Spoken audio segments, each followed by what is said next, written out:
Hello guys, welcome to the channel. In this lesson, I am going to show you how to mask in Premiere Pro. Masking is basically isolating or selecting and manipulating specific parts of a video or an image. In this lesson, we are going to look at the basics of masking. So right here on my timeline, I have a clip or an image, as you can see right here in the playback. So with the clip selected on my timeline, I'm going to head over to Effects Controls. If you don't have Effects Controls panel open, head over to Window, and then you're going to click on the Effects Control panel. Check it to activate it. Now within Effects Control, when I head over to Opacity, I have this Create Ellipse Mask, and then next to it you have the Rectangular Mask. So when I click on the Ellipse Mask, you see right here I have this ellipse shape around my subject. So I have the entire image masked out except the middle. So what if I want to invert this? What if I want just the middle to be masked? All I need to do is to click on this inverted option right here. Now when I click on this, the mask has adjusted. I now have only the middle of the image masked out, or wherever I place the mask masked out. Next to the ellipse, I have the rectangular. Next to the ellipse, I have the rectangular mask. So when I click on that, it creates a rectangular mask. I can invert the mask as well. So down here, I have these mask options. I have the mask parts, which is for tracking a mask. And then down here, I have the mask feather. Now, when I adjust the value of the mask feather, what it does basically is to soften the edges of the mask.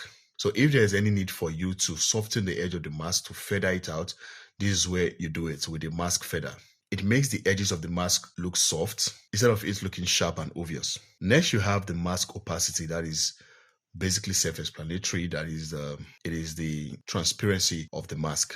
And then down here you have the mask expansion, so you can adjust the value to give you exactly the size you want. So these options I have right here, I also have them on the mask right here in the playback. Now when you look at the mask, you see a line on top of it, and this line have 3 points. We have the first one there, the second, and then the last one, the third one in the middle, on the end. So the first one right there, what it does when you adjust that one, what it does is the feathering. It does the mask feathering. So you can adjust this one to feather your mask. It's the same function as this feather mask right here. So you see that when I adjust this right here, you see the values of the mask feather within the effects controls adjust as well. So you can adjust your feathering with this node right here. Next, you have the middle one, which is the range or the expansion, that is the size of the mask. Yeah. And then the third one is to adjust the line, that is this line right here. You can adjust it to like a convenient place for you. Let's say you don't want it right where it was before, like on top, or right here where it is now. You can move it to whatever point you want on the mask. So that's basically it. The first one for the feathering, the second one for the size of the mask, and then the third one to reposition the line. You can add more nodes to a mask by clicking on any part of the mask or the borders of the mask, this blue line around it. You can click on that to add more nodes, and then you can adjust the shape of the mask with these nodes to fit exactly what you want it for, or to fit exactly the shape you want it to carry. Same thing applies to the ellipse mask as well. So right next to the rectangular mask is the freehand or the free draw Bezier. Now what that does is that it enables you to do like a freehand masking on any shape of the object or the subject you are masking, just like the way I'm doing right here. So you just to add like straight lines like that. It is used for masking out complex shapes, like this one I'm doing right now, the cat head. So I can just, add lines like that.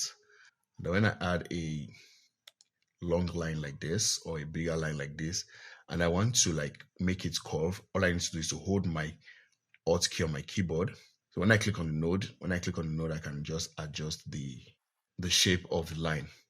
So I can make it curve like that. And then when I'm done, I'm going to like continue. Now to close the mask, I am going to click on the first node I created. So when I do that, that completes the chain of the mask. You can invert the mask as well. And then you can adjust the shape by moving the nodes around like that. Or even add more nodes if you want. So that is it, guys. That is how to create a mask in Premiere Pro. In the next lesson, I'm going to show you how to track a mask. If you find this video helpful, please do well to give it a like, and also do well to subscribe to the channel and turn on post notifications so you get notified when I post a new video. Thank you, and I'll see you on the next one. Bye.